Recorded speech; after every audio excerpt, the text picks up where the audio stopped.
Remixed by Pritam Dhuri.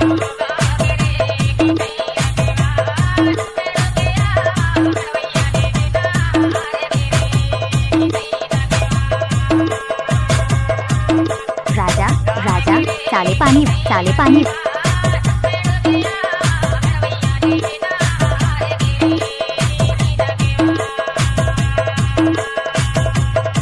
किसी भी लड़की का फोटो लगाना डीजे प्रीतम कुमार का आदत है।